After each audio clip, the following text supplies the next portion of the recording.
Hey guys, Kenny B here from Cities and Suburbs. Welcome aboard. A real quick video for you. I say that and I mean it this time. How did you guys like the Super Bowl? Was it a blowout? Was it not a blowout? Patrick Mahomes for the Kansas City Chiefs, I think, is still a great quarterback. You don't define someone by one event, right? The Eagles were disciplined. They played an above average game, and Kansas City, for some reason, as displayed through the regular season, they didn't really dominate any of their opponents. They won because of sometimes their raw talent, and sometimes I think Patrick Mahomes too. That scrambling that he does, and that's kind of raw. It's innate. You need to do it. You need to make the big play, but you had to make sure that.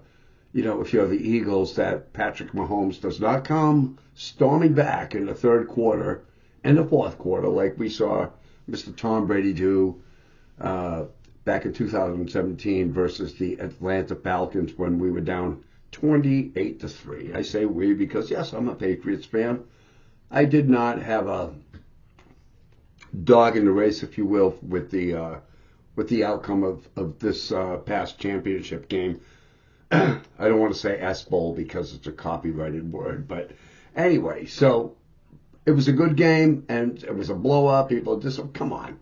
It was a great game. It was a great game, and New Orleans did it right. Cities and Suburbs says, you guys did it right. You really honored the tragedy that happened down there with that crazy driver, and really represented sometimes over the top, we get it, but represented the culture of Louisiana, particularly in New Orleans. So, right? Louisiana, second line. Anyway, so I was sitting in traffic the other day and in Worcester at Shrewsbury Street. Now, I know Worcester. It's like my thumbprint, man. I know Worcester. And many ways to escape Worcester, particularly nowadays, because Worcester's growing, it's doing its thing. But sitting in traffic, I was thinking, why at Shrewsbury Street and the junction of Central Street, or if it's East Central Street, and I'm looking around at all the restaurants, and I'm like, wow, this is really progressive area. The Canal District, really progressive area. And then I think of downtown Worcester, and I'm like, oh, wow, non-progressive area. You can't even qualify downtown Worcester as a business district. It's more of a governmental district right now because, the downtown Worcester has pretty much taken over downtown Worcester, and maybe that's the problem, because they're not very good marketers. And I will say, I don't hear anybody in the city council talking about downtown Worcester. It's a canal district, it's this and that. So Worcester has a wonderful economic infrastructure outside of the core downtown Worcester, Main Street, which is good because business is alive in Worcester. That supports a dead Main Street. We're just carrying Main Street on our backs with the economic progress in Worcester, I believe. But maybe we look at that all wrong. Maybe Shrewsbury Street, the Canal District, are downtown. Maybe we've had this village mentality that's a hangover in Worcester that, well, this is downtown, this is this district. Back in 1800s, this was New Worcester, which was Webster Square.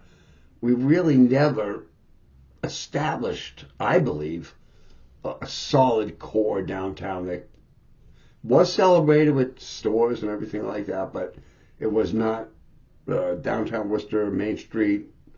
Demise was the suburbs, and we know that, but it's still incumbent upon Worcester right now. In the city council meeting, who are meeting right now, and I printed out the agenda for tonight, and unfortunately my printer poo-pooed on ink.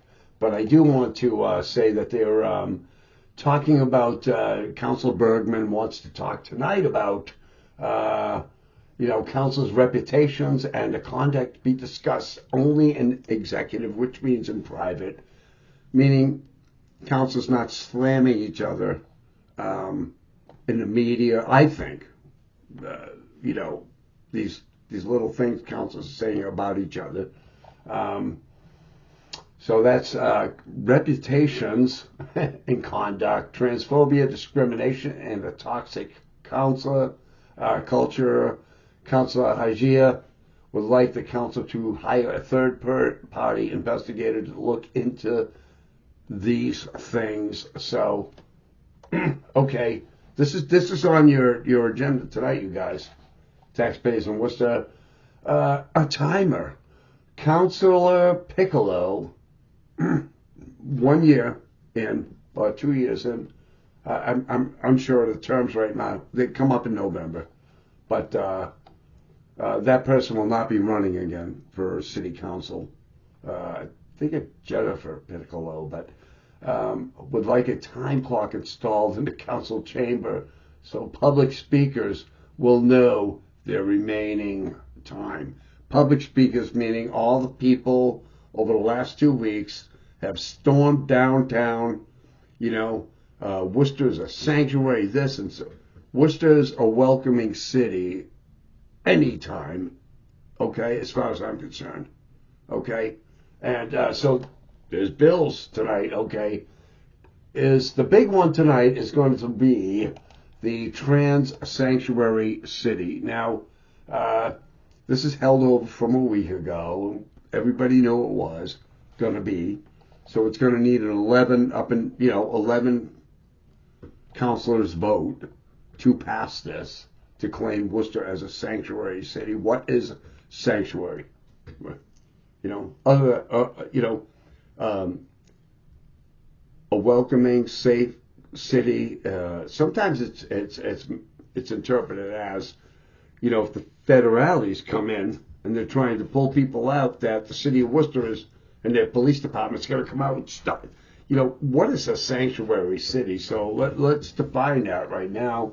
There's a request that the council declare Worcester a sanctuary city for transgender and gender diverse people. Last week, all we heard, okay, from the public speakers was how people were mistreated, beat up, and man, I'm essentially a social worker. I'm in the streets of Worcester.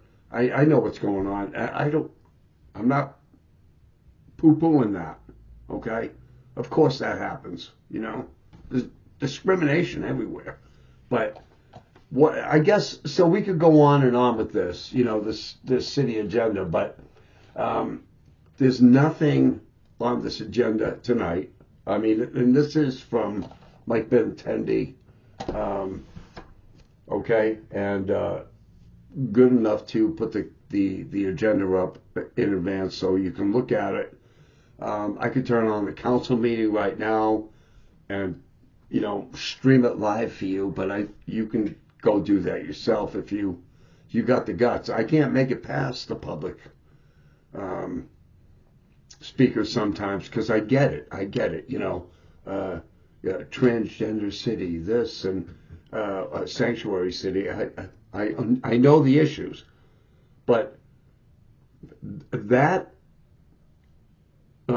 one item on the agenda is distracting people from talking about downtown Worcester being a really, an old infrastructure and what we really need the friggin' council to dig into, and we're so tied and mired into issues. They're important, but the Worcester Council has turned into a diversity committee, and they're kicking each other in the nuts back and forth. You could see and you could feel it, and I thought 2 years ago that this was the most diverse council we have ever had, and now I'm seeing it's a very diverse council, but very divided, and the city's growing, and we need to grow it in the right direction. Inclusivity for all, of course, right? Violence, forget that. We don't need that violence, you know? Let people, individuals live their lives without you running their lives. I have no problem with that. But when it starts sucking so much time on the Worcester City Council agenda, man, I got to tell you, it really, it really can, I don't know, it really can feel a little distracting from some of the more obvious, I'm sorry, some of the equal issues that Worcester has. So, been watching this for a month, and so please tune in right now. You can go over to the Worcester City Council meeting. It's live streaming. So, anyway, Kenny B signing out. And hopefully, next year, the Patriots will actually make a playoff appearance. All right, guys. Thanks a lot. Kenny B here signing off. This is an editorial and no means to offend anyone. It is just an opinion. Put yours below. All right, guys. Thanks for tuning in. Take care.